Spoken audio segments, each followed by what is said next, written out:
Good morning, I am Kevin Price. Delighted to be with you. Going to spend some time talking to you about you and your business. And I tell you, one of my favorite people to talk to, I love it when I look at the, my schedule, and the first person lined up is our first guest, Lee Kaplan, when he is such an incredibly talented lawyer and has been working with people now and in the legal field now for longer than he probably wants to admit. But he brings so much to his practice at Smyser, Kaplan, and Veselka, which is at skv.com. How are you, sir? Good morning. I'm fine. Kind of real quickly, just remind the listener what exactly SKV is all about. Well, our law firm is a litigation boutique. On the civil side, we handle all sorts of lawsuits, mainly commercial lawsuits, disputes between companies or individuals in companies. And on the criminal side, we handle some white-collar defense matters. For example, two of my partners are representing one of the individuals who's charged in the Deepwater Horizon case. And we often get involved in investigations by the SEC or the Justice Department regarding various commercial matters, including the Foreign Corrupt Practices Act. And often our clients are not targets of investigations. They may just be people who get subpoenaed to testify, but they're worried about what's happened, and they want lawyers to represent them. So we have sort of a full range of matters that relate to business entities and their operations. Yeah, very, very good. And speaking of interesting cases, we had a big one finally get some settlement called the Hero one. Talk a little bit about that. First of all, provide a little background on it and how that was adjudicated. Well, as you recall, we've talked about this a little bit before, and the ordinance was passed, and there is a procedure for obtaining petition signatures to have a referendum to overturn actions of the city council if that's desired. And a number of people gathered signatures, and the city initially had certified the signatures as sufficient, and then internally at the city, the mayor and the city attorney and perhaps others looked at the signatures, decided they were insufficient. So then we had a lawsuit, and among other things, the people who want to have this referendum, who challenged the ordinance, demanded a jury trial, and this was a case perhaps of the dog actually catching the automobile, because I think the jury trial was part of what sunk them. Ultimately, the jury found a number of signatures were invalid, did not find fraud, but left a lot of work for the judge, and the ultimate ruling by the court, based in part on the jury verdict, is that they did not obtain enough valid signatures to have a referendum. Now, I anticipate that's going to be appealed, but I also anticipate that it's going to be affirmed. You think in the end, the way it is now is how it's going to stand? Yes, I do. That's interesting. And, in the same vein, obviously the Supremes are dealing with really similar issues. Talk a little bit about that. We're expecting to see some action up there. Well, the oral argument is today, and I don't know whether we'll have a deeply split Supreme Court or not. I think that so many social attitudes have changed in at least parts of the country, including parts of the country that have a huge influence upon media, including social media, that there is a good chance that the Supreme Court will make some kind of ruling that essentially makes it impossible for states to forbid or prohibit gay marriage. I don't know. This is one of the imponderables. So many people think the Chief Justice is going to be the swing vote on this, but I think this is something that's just too much of a wild card to know what's going to happen. I would say, other than the fact that Justice Thomas and Justice Scalia are reliable opponents of gay marriage, there's nothing else that I would feel confident to predict about what the Supreme Court will do. So that argument will be very interesting today, and that will probably dominate the national news this evening. Yeah, I can guarantee you that that's exactly going to be the case, no question about it. And you think it's probably too close to call how that's going to be adjudicated? Yes, I do.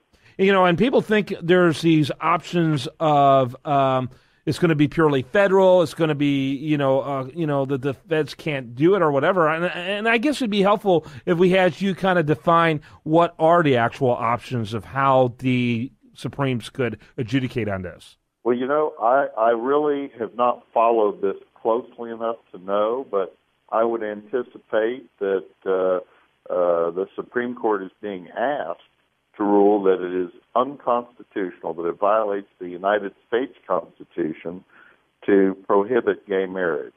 The Supreme Court may ultimately rule, and there's a nest of cases that present different issues. They may ultimately put this aside, re-argue it in the next term, and have more issues come to them. There may be a question as to whether a state allowing gay marriage somehow has overstepped its bounds, and I really cannot pretend to know what happens. I'm not enough of a constitutional scholar to know, but I think what is being asked is to essentially follow the logic of the case that threw out as unconstitutional some of these sodomy laws, that states cannot prohibit certain kinds of activity, and they must recognize gay marriages. I mean, I guess there are options in between, but this is one of these cases that's sort of a watershed, and had it been brought 10 years ago, I think the results would have been more predictable. Right now, too close to call. 10 years from now, who knows? It might be that it'd be a predictable result in the other direction. But I think the arguments will be fairly, I don't think entertaining is the right word, but I think there will be some real sparks flying in the questioning of the lawyers today who are involved with this. Yeah. And I don't know who the lawyers are, but I assume that everyone has picked truly gifted advocates who argue frequently in front of the United States Supreme Court. Yeah, I bet you're right about that. That's the one thing I could say is probably true. A lot of threats about new laws, including constitutional amendments, to change things. Obviously that would require a different president to really get that process rolling, unless they wanted to do the state route. What do you think about that? That's so hard to make happen that I would be pretty skeptical that will happen. Things happen in the Supreme Court much faster than laws get made on the national level. And constitutional amendments are something everyone's wary of. And if there's anything that would frighten me, it would be the idea of the states having a convention. The Constitution allows the states to have a convention to write a new constitution. And even with what some people think is sudden change by rulings of the Supreme Court, that would be glacially gradual compared to the idea of writing a new constitution, which I think would fracture the country even worse than we are right now. Yeah, that's interesting. So what other kind of cases are you looking at, other stories that have caught your attention? Well, one thing I've been exposed to more recently is arbitration, because I myself have served as an arbitrator twice in the last 4 or 5 months in commercial matters. One was involving a power plant and damage to some of the equipment and the question of responsibility. One was a joint venture which essentially fell apart, involving essentially entities from overseas. They had U.S. subsidiaries set up. But what's interesting to me is that there are two issues that come up frequently. One is what state's law applies.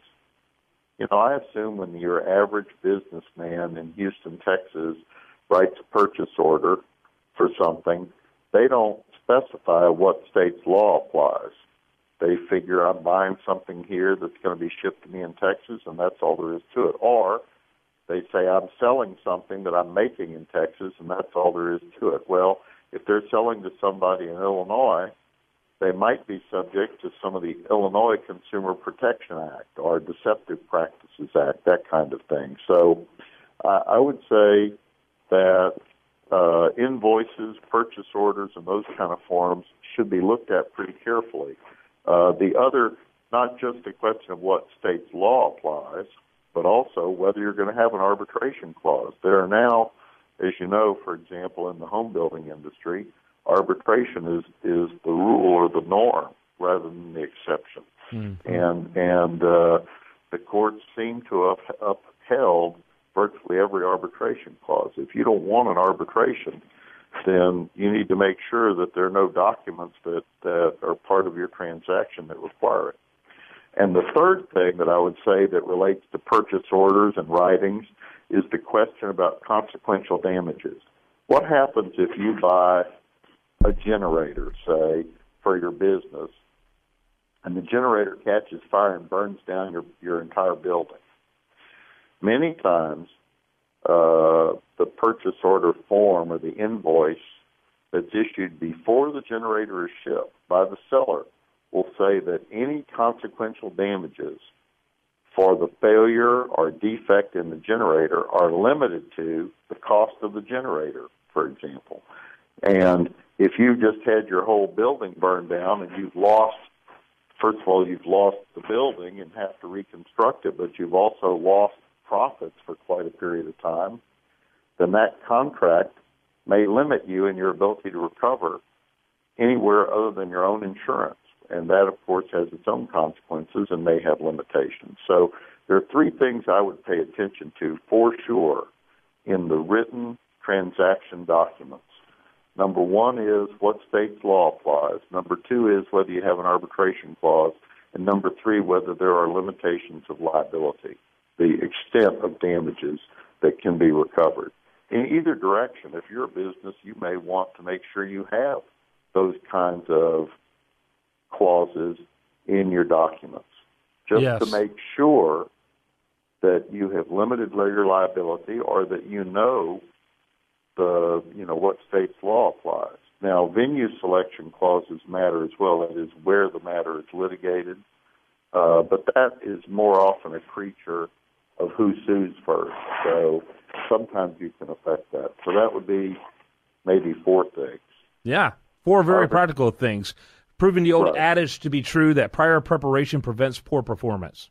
Right. I think so. It's very, very risky to just sell somebody an expensive piece of equipment or go into a business venture without some very clear written understanding. Yeah. And once again, I'm probably hurting my own business since I do litigation and helping the business of the transactional lawyers, the business lawyers, whose job it is to craft those kinds of contracts. But ultimately, that saves you a lot of money. Very good. Good point to end on, saving people money. I love that. All right, Lee Kaplan, Smicer, Kaplan, Veselka. That's skv.com. Regular contributor and a great contributor on The Price of Business. As always, grateful for your time. Thank you. All right, when we come back, much more for you. Do want to remind you, best content here, including this great interview, will be found over there at usdailyreview.com. While there, like it on Facebook, follow it on Twitter, and this is The Price of Business.